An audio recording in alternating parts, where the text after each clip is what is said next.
Hi everyone, today's February 22nd, 2020, and this is the Duel Assessment, your podcast for Yu-Gi-Oh! Duel Links. My name is Green Ranger. This week, the Kaiba Cup has officially ended. We know who is going to Minnesota. That doesn't have the same ring as who's going to Japan or whatever, but we have a first place guy.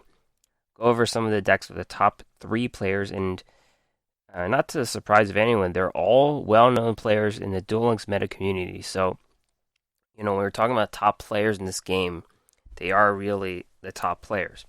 We'll go over some other esports from, after the Kaiba Cup. Of course, there's some influence on what the top decks are or whatever, but going over some of those other tournaments. New Gladiator Beast structure deck. We'll talk about the few new cards from there. Duelist Chronicles Society of Light. A few new cards there. A new duel skill, new card from Mission Circuit, and as well as Dimmaduel's deck of the week, which is a very cool throwback. He has a week 0, week 1 deck, kind of what new players can start out with the cards. New players now kind of have a different situation. There's more in the game than when I started the game, so I'm checking out what to do for a new player, a type of deck to play, get through the early stages, and also for people who want to refresh or want to start a new account. So that's what that is. So this will be a pretty relaxing episode. Overall, not too much going on while we have the time.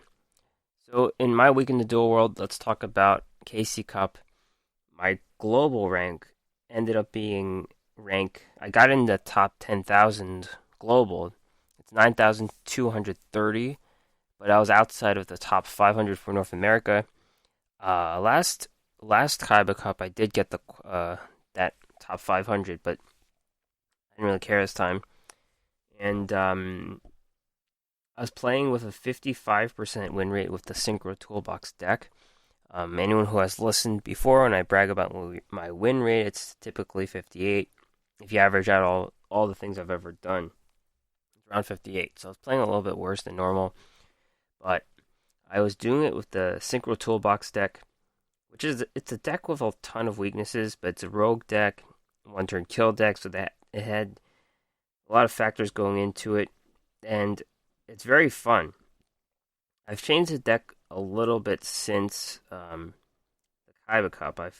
I've switched out some cards so it doesn't look the same, but just going over the deck right now, you're playing a Yugioh, What Grows in the Graveyard.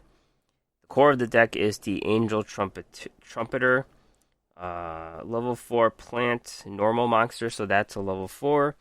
When you play that, it gets your level 2 Dark Verger from the graveyard, and then you get into your level 6 plays. So I also have 2 Nettles, which lets you get into your level 4 play. Other important cards, Painful Decision.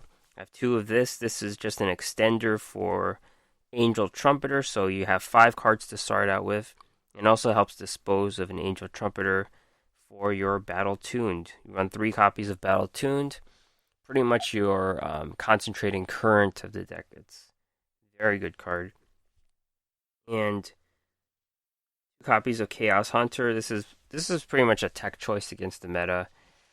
Anti-banish things, Dark Magician competition. I think it's mostly against Dark Magician, and pretty good against Shiranui too. Spells and Traps, 3 Cosmic Cyclones, 3 Paleozoic Canadia, and I've put in 2 Treacherous Trap Hole. This is a card I didn't have in the Kaiba Cup, I think, but I've just put it in. And then the extra deck, Brionic is a core card, 2 copies of Archfiend's Call, 1 Stardust Charge Warrior, 1 Old Entity Haster. And because I don't have all the good cards, I think I ran the level 8 Stardust Dragon, the new Stardust Dragon, the one where you get to save a monster once per turn, but I've put in Flameville or Urquiza instead, just to get some extra if I ever need a Piercer, so that's why I've added that card to the extra deck. So I'm still playing the deck right now. I think people do know what to expect for this card, and frankly, this deck sucks against Invoked, because if they're going first, they could just banish your Dark Verger to make Magellanica, and that's pretty much the end of the game. Um, there's no way to come back from that, really. There's no way to get any of your single plays out, unless you use Treacherous Trap Hole to kill them, I guess. But, anyways, that's the deck in the nutshell. I'm not sure, just because the strategy just ends. Sometimes a lot of people have been using Sealed Tombs, or even like the Invoked play. Like I said, they could end the game right away. So that's a major weakness of the deck. But very fun to play. Talk about the Kaiba Cup top 3 players. First place, Zaid King. This is a very well-known player in the community. Zaid King got first place, 60% win rate in over 406 duels. 2 decks he played: Compensation, Dark Lords, and Sorcery Conduit, Element Saber, Invoked. 2 very they're top tier decks. I guess they've only gotten better over time. They're not the flashy Dark Magician that came in, everyone is expecting that deck to dominate the Kaiba Cup, but here are 2 decks that aren't Dark Magician. Dark Lords is a very standard build here. 1 Dark Lord Desire, 3 Ixchel, 1 Morningstar, 2 Nastin, 1 Tetzlapaka, 2 Amdusk, 1 Ukobak, 3 Banishment, 2 Dark Lord Contact, 1 Sanctified Dark Lord. Tech cards, you got 1 Artifact Lancia and 2 Cosmic Cyclone. We've seen some Galaxy Cyclones in some Dark Lord decks, but Cosmic Cyclone is very standard, and losing life points is no issue for them because they use Compensation, and it triggers Compensation, that's why you use it. And Artifact Lancia is the general attack against Banish. The Element Saber deck, 3 Alistair, 2 Malehu, 1 Malo, 1 Nalu. 3 Cosmic Cyclone again to trigger Sorcery Conduit, 2 Invocation, 3 of the Field Spell, 1 World Legacy Clash, 3 Fiendish Chain, 3 Wall of D. So, it's not full control, it's 22 cards, not 25, but 3 Fiendish Chain and 3 Wall of D is something. This guy probably had a lot of traps to pick from: Paleozoic Canadia, Floodgate, but I guess Wall of D is best. And World Legacy Clash is a copy here. It's not a standard card nowadays. Congrats to Zaid King. Second place, Grucius. Grucius played Sealed Tombs, Ritual Beast, and 3 variations of 30 card Element Saber Invoked. So the Ritual Beast deck, let's see, Grucius played 390 games, 60% win rate. So same thing, same win rate as Zaid King, but he got more games in. Really, it's that grind about getting more games in it, really. So Sealed Tombs, 3 Winda, 3 Canahawk, 2 Petal Fin, 1 Rempengu, 3 Elders, 1 Apelio, 1 Cosmic, 1 Herald of the Abyss, 2 Ritual Beast Return, 1 Ritual Beast Bond, 2 Treacherous Trap Hole. And really, Ritual Beasts are a budget deck. They've consistently the tier 3 deck according to Duel Links meta, and they were out of that mini box. So really, they were a budget option that people could have played, and they could have skipped other decks and saved a lot of gems by playing Ritual Beasts. And then the Element Saber Invoke decks, there's 3 variations here. 30 cards means you're very control heavy. Ton of trap cards here, all the trap cards you could think of. 3 Fiendish Chains, 3 Floodgates, and 3 Wall of Ds for every single deck.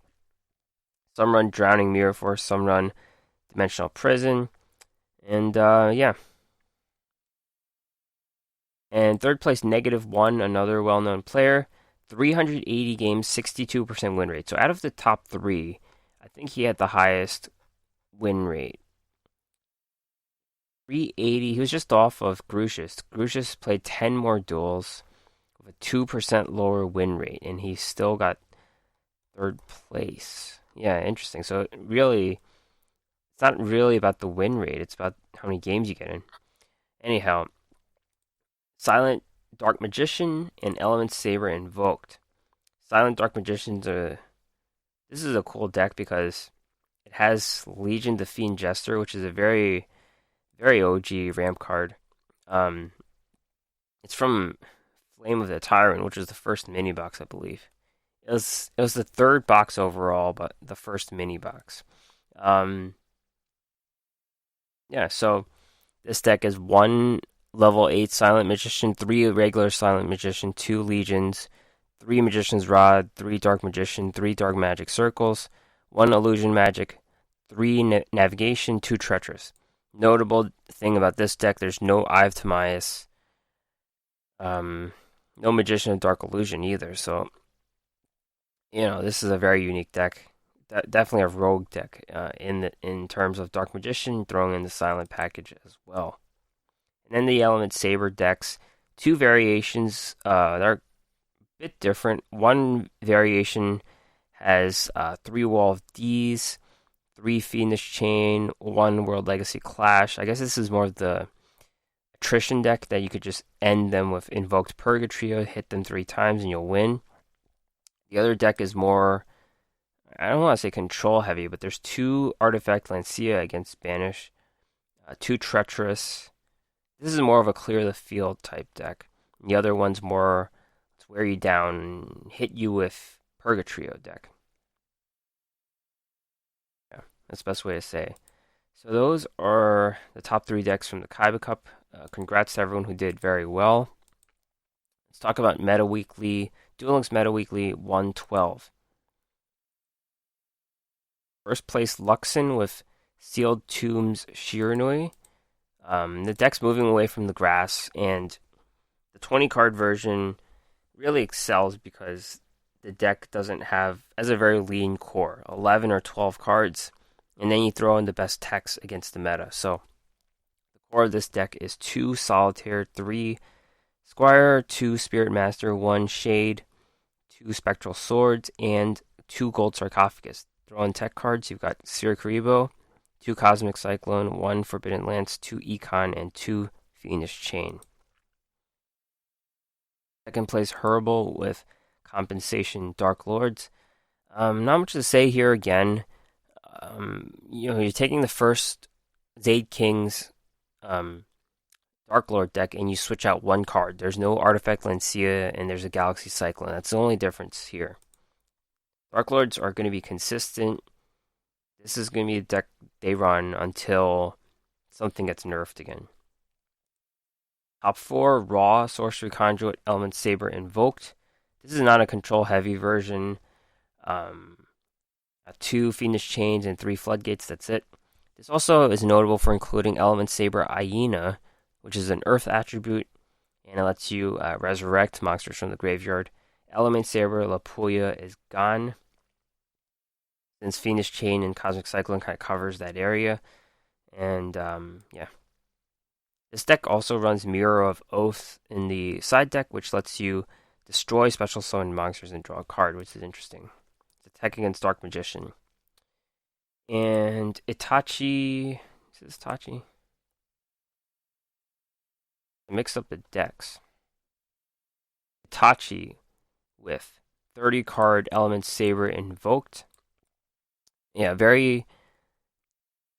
This one's interesting, actually, because it runs Memory Loss. This is a card I really liked. This is a card I ran in Gearges, so this is a bit interesting, and it's an Effect Negation card.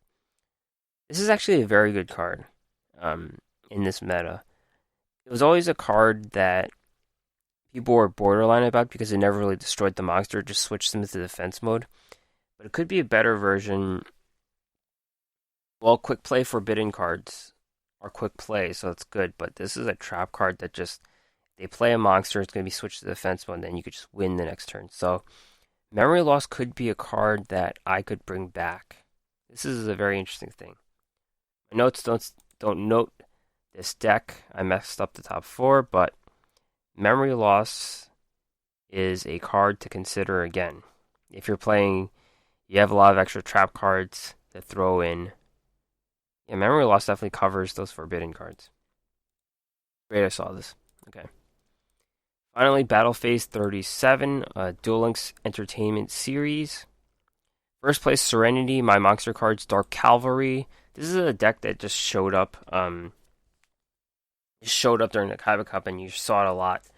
A lot of Yugi's playing my monster cards, and really, Dark Cavalry was a bomb with Eye of Timaeus and Dark Magician decks, but it's really good enough to stand alone on its own. And anyone who has played against Dark Cavalry knows how good the card is. You just have to keep burning your opponent's hand down to beat Dark Cavalry. That's how you beat the card. So really, it's about your opponent's resource management. Let's talk about this deck. It's a lot of fusion support, fusion substitute, fusion tutors, 3 Artifact Lancia, 3 Alistairs, 2 King of the Swamp, 3 Blazeman, 1 Light Hex Sealed Fusion, 1 Beast King of the Swamps, 1 Goddess of the Third Eye, 2 Invocation, 2 Concentrating Current, 2 Poly, 3 Fiendish Chain, 3 Fusion Reserve. Yeah. So the cards that tutor Polymerization, Blazeman, King of the Swamp, Fusion Substitutes, King of the Swamp, Hex Sealed Fusion, Beast King, Goddess of the Third Eye, Fusion Reserve. So really, it's all about getting Dark Cavalry on the board immediately. And because they're the fusion substitute monsters, they don't need help. They don't need help. They're just substitutes for each other. And you could also play Millenniumized Restrict in this deck. And then there's some invoked plays because the monsters are different attributes. There's fires and waters for the invocation play. So very, very cool and versatile fusion deck. Second place, Yusei Sealed Tombs Dark Magician. Not much to say here. Basic Dark Magician deck. There's an Eye of Timaeus for the Dark Cavalry play here. Otherwise, this is the typical 1 Magician of Dark Illusion, 1 Kaiku deck. Third place, Koala Compensation Dark Lords. Nothing new to remark about here. Deck looks pretty much the same. And third place, Lucifer. Same deck, I think, as the second place guy.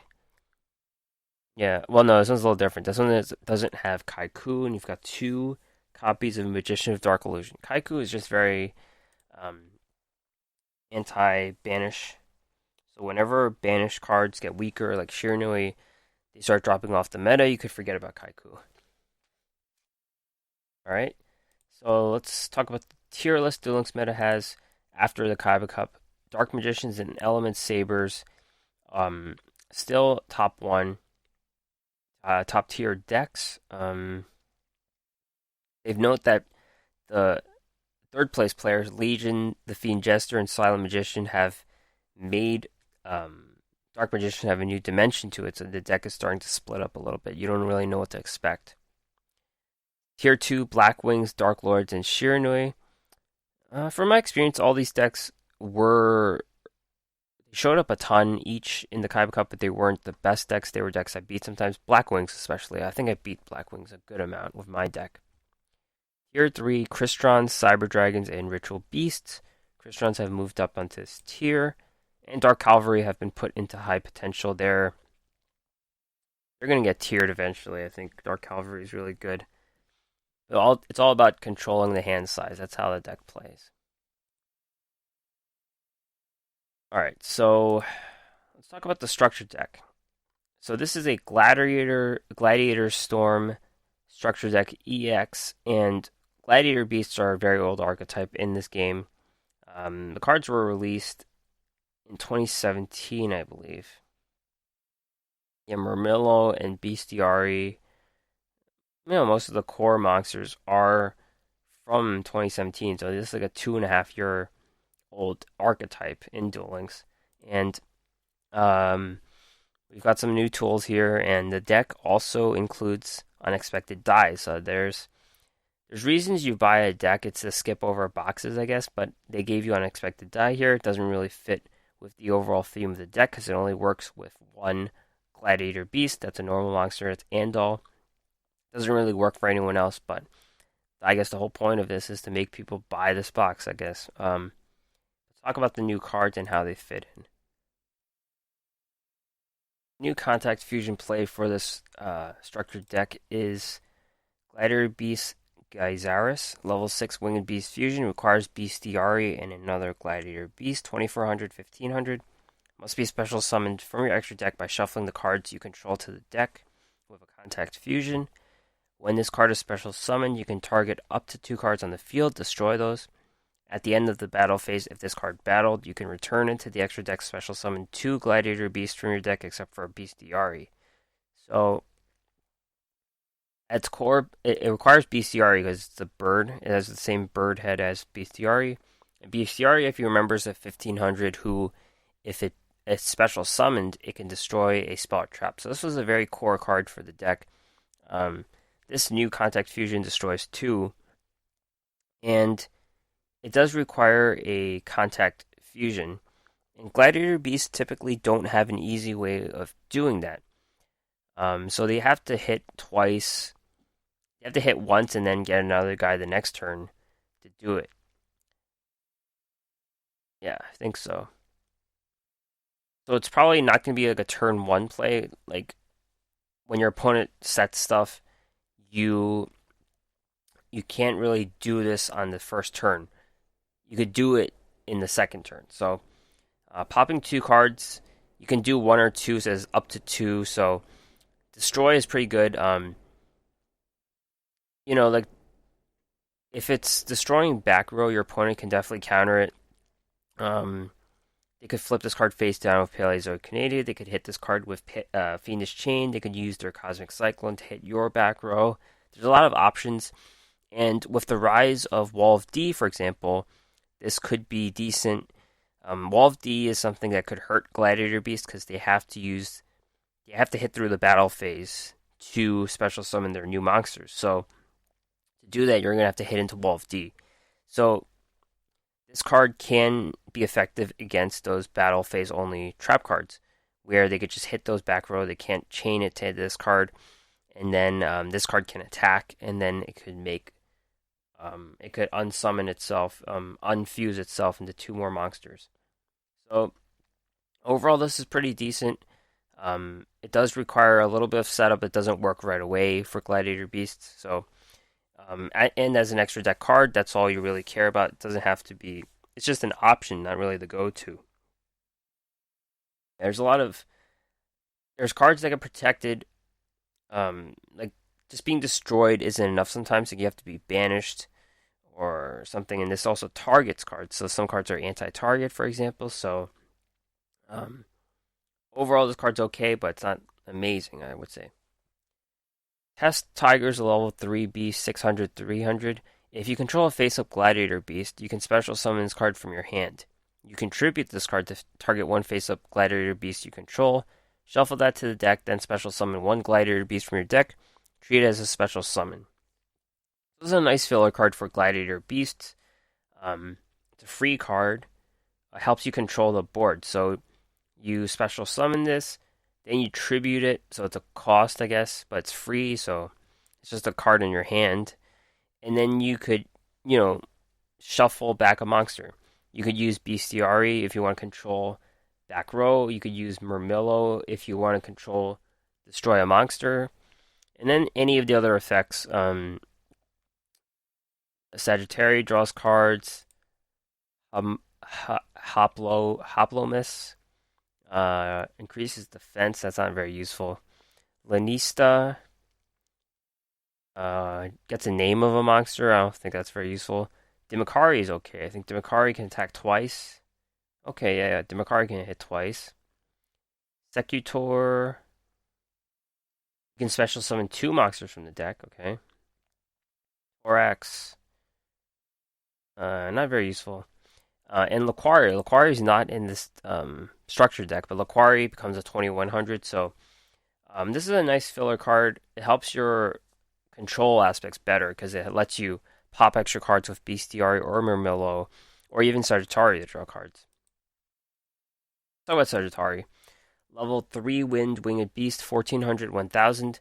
If this card is special summoned by the effect of a Gladiator Beast, you can discard 1 Gladiator Beast card, draw 2 cards. At the end of the battle phase, if this card battled, you can shuffle into the deck, special summon another. So this is another option if you want to draw cards. You have to discard a card. That's what is a bit of a holding this card back. This card reminds me a lot of Fortune Lady Water for Fortune Ladies. It's not a very strong card at all, but it lets you draw 2 cards. This one you have to discard one to draw two, so it's a little less strong in the card draw department. And finally, the last new card is Gladiator Beast War Chariot. It's a counter trap card. When an effect monster's effect is activated, if you control a face-up Gladiator Beast monster, negate the activation and destroy it. So, Gladiator Beasts always have had some support counter traps, and that's disarm and parry. The big difference here is War Chariot is so much better than disarm and parry. Disarm and parry, you're losing a monster. You're returning the monster to the deck with no like, it's from hand to deck, so you're not really losing board presence, but you're still losing a card, and there's no way to replace it. You're just one for oneing them. You're two for oneing them because you're returning a card from your hand, and then you're using this counter trap on the board, and then you're just destroying and negating one card from your opponent. They're 2-for-1 cards. This one's a 1-for-1. You do need a face-up Gladiator Beast on the board, but that's not too difficult. And it's a negate and destroy card. So, every deck is running effect monsters, and this could straight up win you the game. They could play Alistair, and then you play this card, and it's over. They could play Shiranui Squire. You could play this, and it's over. They could play Magician's Rod. You play this card, it's over. So this is a card you probably want. The only way to make this deck work is probably to have 3 of these. And this could be the only spell you run, or only back row you run for Gladiator Beast. I don't know, but very strong card. Yeah. So I think to make Gladiator Beast work, you'll need 3 War Chariots, I think. Alright, so that is the Structured Deck EX. I personally won't be buying it because I'm poor. I've spent all my money on the Synchro Toolbox deck, unfortunately. And yeah. So, Duelist Chronicles GX Society of Light. This is the second replay of this thing. And I'm going to be honest here, I was a bit burned out after the Kaiba Cup. I only played 81 games, but that's enough to burn me out. I can't be a professional esports player. But to have a Chronicles after a Kaiba Cup isn't cool. Like, I'm not even done with round 5 yet. Like, by now I probably should be done with round 5, but I'm not. And I'm not even talking about the challenge tickets. Like, I'm not even done with the challenge tickets. I did get the new skill, but I have to play through that to get all the gems. And I definitely have to play through round 5 to get all the gems and stuff. So I'll try to do that today. But I am lagging, and all the dice rolls and collecting dice. It's a bit much of a PvE event to happen after the Kaiba Cup. Like, I'm burned out. I don't feel like doing this event. But anyways, let's talk about the cards. Dragonic Tactics is a new card. Normal spell, tribute 2 dragon monster, special summon a level 8 monster, dragon monster from your deck. So this isn't very useful for Blue Eyes White Dragon, who is the most notable level 8 monster, because Blue Eyes White Dragon does it a lot faster and better. This helps for any of those level 8s that don't have a way of coming out. That's every other monster, pretty much, except for Blue Eyes. And I must give a shout out to my boy Trihorn Dragon. Why is Trihorn Dragon my boy? Well, because when I played the TCG, this was pretty much one of the first cards I ever got, and it was the rarest card I ever got ever. And I was running it in every deck like I'm an anime character playing my best card, when Trihorn Dragon, in fact, was power creeped from the start by Blue Eyes. So, it makes sense for me to play a loser card like Trihorn Dragon. Dragonic Tactics does cheat out Trihorn Dragon. Just saying that. But anyways, let's get back to Duel Links here. There's a cost of 2 dragon monsters to cheat out a monster from the deck in this card itself, so it's 3 cards. Hieratics might be the best way to do it because they can get those tokens out onto the board, and then you could just use those tokens to ramp out the big dragon. Lava Dragon's also a card that you can use for quick summoning, but it's really conditional. You need a card in your hand in your graveyard, and the Lava Dragon has to be in defense mode, so it doesn't make much sense. Overall, this makes it like seem like it's easy to cheat out that big dragon from the deck, but then the cost is a bit much itself, so it's a bit costly in either direction and probably not worth playing. Speaking of cards not worth playing, here's Crystal Slicer, trap card. Send one Crystal Beast monster from the deck to the graveyard, then target one face-up monster your opponent controls, and cut the original attack in half. Also, your opponent draws a card. So, what's the only good thing about this card? You can send a card from your deck to the graveyard. That is a deck thinning of one card.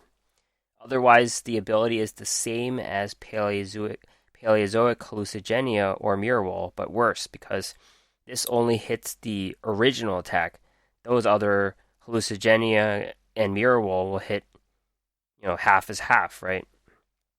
Plus, Hallucigenia has upside of being a 1200 attack monster that you could use again. Mirror Wall lets them hit through the battle phase, so they'll lose their monster, and it lasts multiple turns. Then you throw in the fact your opponent draws a card. Now you start thinking about, is this card good for milling? Well, it isn't. You're sending a Crystal Beast monster from your deck to graveyard, so it's not like you're milling your opponent too much. You're losing a card too. So this card does absolutely nothing. It's one of the worst cards we've seen. Like, there's nothing good about this card at all. Alright, let's talk about the dual skill you get for Aster called the Destroyer of D, which is a very, make what you will with that name. But Aster's skill can be used from your 4th turn and onward when you have 3,000 or less life points. Play one Destiny Hero Dark Angel from your hand to your opponent's field and defense position. If your opponent controls a Destiny Hero Plasma, you can place Destiny Hero Dark Angel on top of your opponent's deck instead. The skill will not activate if you begin the duel with a deck that contains monsters other than Destiny Hero monsters. This can only be used once per duel. So, Destiny Hero Dark Angel is a level up card that we never saw because what she does is she sabotages the owner. The owner tries to play a spell or activate an effect and they'll get negated. So, you obviously won't play Dark Angel to sabotage yourself. Now, this skill forces Dark Angel into your opponent's field, and that will sabotage them. It will negate their spells and monster effects. I'm not exactly sure what Dark Angel does, but it negates spells and monster effects, it seems. So, unless they're playing D heroes, which is the only way to remove Dark Angel from the board, they can't remove Dark Angel easily. Tribute summoning is pretty rare nowadays, so you could tribute summon her off and then, who cares, right? But tribute summoning is super rare nowadays, and you might need Econ or Treacherous Trap Hole, something to get her off the board. And this skill is a little conditional. You need to have 3,000 life points or less, but you could use Cosmic Cyclone for that very easily. And it's a turn requirement, turn 4 and onward. So you have to wait. You have to survive a few turns. Dark Angel also is a 2 of. It's a card we got from Aster, and we never got 3 copies of it. So she is limited by that. You have to have those 2 copies, one of the 2 copies in your hand. It's not impossible, but I think this skill could see play. But the thing about it is it's not universal. You have to be playing Destiny Hero cards. Let's see. Yeah.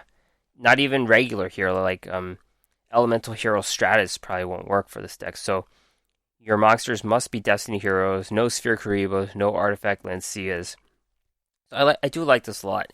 It keeps the deck in check. It's a very strong skill that could just end your opponent. But you'll have to be playing Masked Heroes, which have flaws on its own. So this could be a new skill for it. I think I might try this out just for fun, because I have all the Masked Hero cards, so I could just do it. But I might try this out. This sounds very fun, actually. So that is it for Duelist Chronicles GX Society of Light. Hopefully, I'm going to do round 5 today. Oh yeah, make sure you play 3 times a day now so you could get your gems, your 50 or 40 gems for doing that. Last new card this week is from Mission Circuit. Mission Circuit's pretty much nothing. You're just getting rewards for playing duels. And it's called Double Ripple. Spell cards send from your side of the field to the graveyard one tuner and one non-tuner whose combined levels equal 7. Then special summon from your extra deck Power Tool Dragon and one Ancient Fairy Dragon in face-up defense. So this is an anime card because it's like Leo and Luna playing together, and they've combined their ace signer cards in the same extra deck.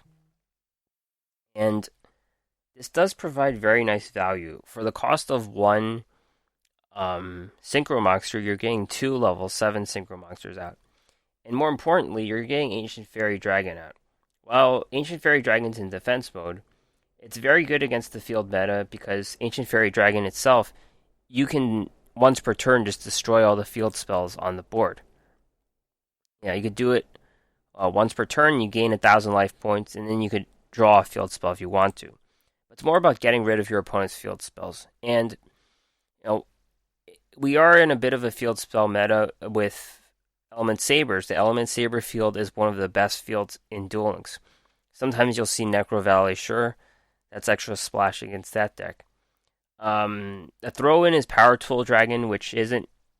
It's a card you don't really run in Synchro decks. It has generic requirements, but you need to be running equip spells to make use of this card. But otherwise, it's a free 2,300. It's a throw-in for a Double Ripple. Hard to say if this card will see any play because Ancient Fairy Dragon is kind of a card you throw into your extra deck just to counter field metas. And I don't see it a ton right now against the Element Saber field meta, if that makes any sense. A Cosmic Cyclone does that already, if that makes any sense. But I must say this is tremendous value. Even though you're getting a free Power Tool Dragon, maybe you can make it work if you load up the deck with equipped spells. But overall, this card is more for fun than anything, but it does require a Power Tool Dragon, which is the big weakness of this card. So, a feature added to the PC version, and that is the deck listed in PvE on the right panel. If you play the PC version, there's 2 panels that aren't being used. They take up space, and it's kind of like a thing for streamers to put like their deck list or their contact information on the side or their cam on the side. So this puts the deck list there so you're not confused. You're not playing PvP with a farm deck, which is something I've definitely done. Many people have done that. I've actually won games in PvP with a farm deck, and that feels really good, actually. But that's all I have to say about that. Alright, so Doug's casual deck of the week. Doug Dimmaduel is back, and this is a very cool idea. He just came up on his own. He got situations forced him to start a new Duel Links account. He's not starting over completely fresh, but he's just made a new Duel Links account, like a second account. And this is all about the best early deck for a new player. New players have, tickets available to them, some of the opening gems. You don't realize how many gems you get as a new player, but this is all about maximizing the new player experience or for people who are just starting fresh. So here is Doug Dimmaduel with his new Week 0 deck.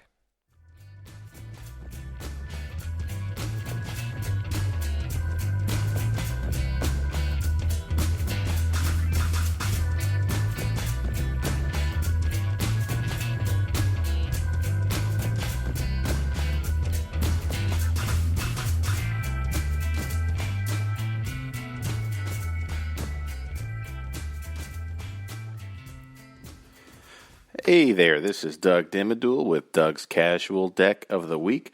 This week, I kind of wanted to do a little bit of a throwback to just a new player mindset. What I ended up doing recently was I just got a new mobile device, so I decided to set up another account just to kind of relive the memories and see how things have changed from when I first started playing Duel Links very early in the game's existence. So I think you got a lot better options to kind of start jumping in and playing real well right away using your all the freebies that Duel Links gives you to start. I'm using a completely free-to-play approach. So what I ended up doing was just building a kind of like a week one deck that will at least get you through pretty far if you're somebody who wants to reset. Just kind of some strategy involved. Now, some of the real MVPs as to what cards when you're getting those SR tickets and UR tickets. Just given the very nature of the early stages of Duel Links, where as long as you get a pretty powerful tribute level monster, you could start. You could really start doing work. You could start level grinding and then starting to unlock stuff. But I kind of want to take an approach as to what would be one of the best cards to start the game with once you start getting those free SRs. And the answer to that one would be the first Monarch. All right, this is a. Let's see, how do you obtain this card? I'm trying to remember now, but this is through an unlockable event from Odeon. So really, one of the best ways to get this is from all those SR tickets that you get in your first few weeks. This thing is fantastic, all right? So what it does is you can special summon this card as an effect monster, and it's a Fiend type, level 6, with a 1,000 attack, 2,400 defense. So just the defense alone, dropping that on the field during your opponent's turn will keep a lot of those lower level standard duelists and legendary duelists from being able to really do anything against you. But you could also discard one card when this is summoned, then declare one attribute. This card becomes that attribute and can be treated as 2 tributes for the tribute summon of a monster with the same attribute as this card. So why is this important? Because whether or not you start with Seto Kaiba or Yami Yugi, you're able to get an easy 2 tribute summon for your boss monster, which would either be Blue Eyes White Dragon or Dark Magician. So this is just a real utility MVP card right here if you are very, very new to the game, or if you're just trying to do a reset and just kind of start fresh. Another good card if you want to use some of those UR tickets. Try and get 3 copies of Statue of Anguish pattern. Again, having this paired up with the first Monarch trap card, you could have a pretty good trap monster themed deck where you're able to pop some of your opponent's cards. So what this card does is you special summon this card as an effect monster, level 7, 2,500 defense. This card is also still a trap card. Anyway, if summoned this way, this card cannot be targeted by opponent's card effects while you control another trap card that is a monster. If this card is special summoned from your spell and trap zone to the monster zone while this card is a monster, you can target one card on the field and destroy it. So this is just your easy out to just start popping either opponent's monsters or spells and traps that are troublesome. But yeah, if you get 3 copies using your UR tickets, because you're going to get a few UR tickets, get Statue of Anguish pattern, copy that with the first Monarch. You could basically have 6 cards right off the bat that'll get you into a real good position. Now, as for, I guess, one of the best structure decks to go into for only 500 gems, I would just recommend getting the Return of the Red Eyes deck. You're only going to need that 1 copy of your Red Eyes Fusion and your 1 copy of your Red Eyes Slash Dragon, which is the fusion monster. So if you're able to kind of get that going, the rest of the pieces that you need to have a very successful deck is through the use of those SR tickets. So if you have your Red Eyes Insight, that would be a very good, just a very good card to have. You could get this through your SR tickets. What you do is you send 1 Red Eyes monster from your hand or deck to the graveyard, add 1 Red Eyes spell or trap card from your deck to your hand, except Red Eyes Insight. You can only activate this once per turn. So what this does is, without having to actually spend money and get your additional copies of Red Eye Fusion, this is basically giving you 4 opportunities to get that Red Eyes Fusion as quickly as possible. Now, granted, you could always get more copies of Red Eyes Slash Dragon through one of the mini boxes, but at the end of the day, let's say you don't have too many gems, you're just starting out. This is just a very quick way. Spend 500 gems on this deck because you're able to get that copy of Red Eyes Wyvern. That's really what you want to throw into your graveyard when you're using your Red Eyes Insight.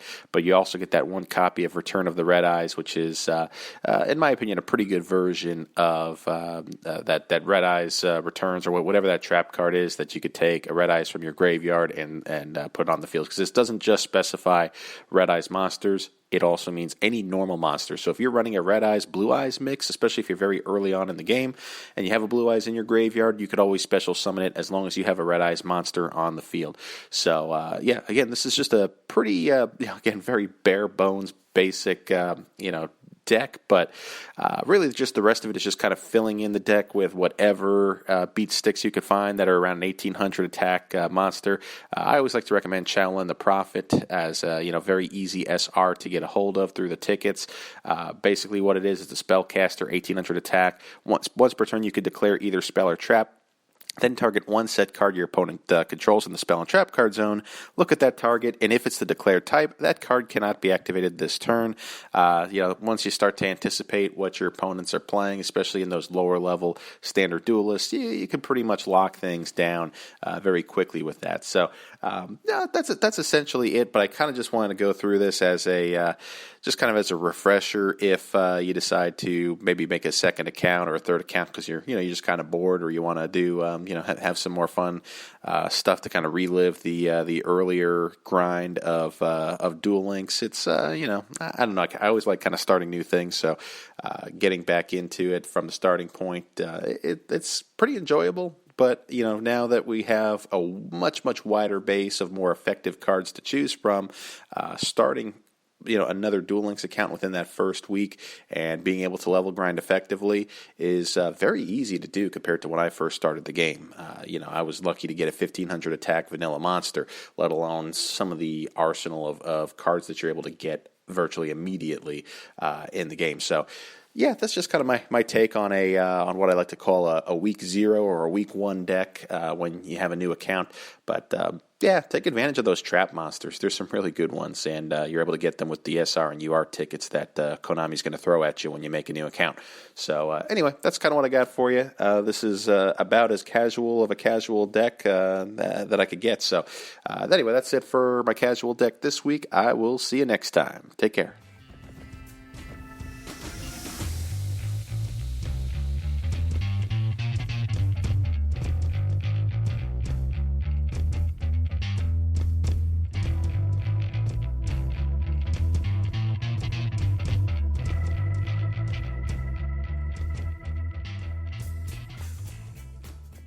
All right, thanks, Doug. And check out Doug's segment, his Deck of the Week, on this podcast every week, and also his own Twitter page at Yu-Gi-Oh! Deck Talk. So, wrapping up the upcoming news for the rest of the month, Blair Flanagan's event, we get to get our new legendary duelist, and we'll have to talk about all her new cards and skills. Hopefully we'll get something exciting. Blair Flanagan coming early next week. Scheming Weevil also coming at the same time. New cards, Shiny Black Sea Squatter and Token Collector. And finally, DSOD World has level up cap increased to 35. So there will be a lot more to do next week than this week, other than Duelist Chronicles GX and also finishing off the ranked season. So that is it for the podcast. If you like anything, any comments, please leave the comments wherever you listen to this podcast and subscribe. Check out the podcast and these notes at theduelassessment.wordpress.com. Email me with anything at duelassessment@gmail.com. Find me on Twitter, duel_assessment, me at Green Ranger CCG. All right, so hopefully next week we'll have more stuff to talk about and some of the new things will be coming up. All right, thanks everyone. I'll see you next time.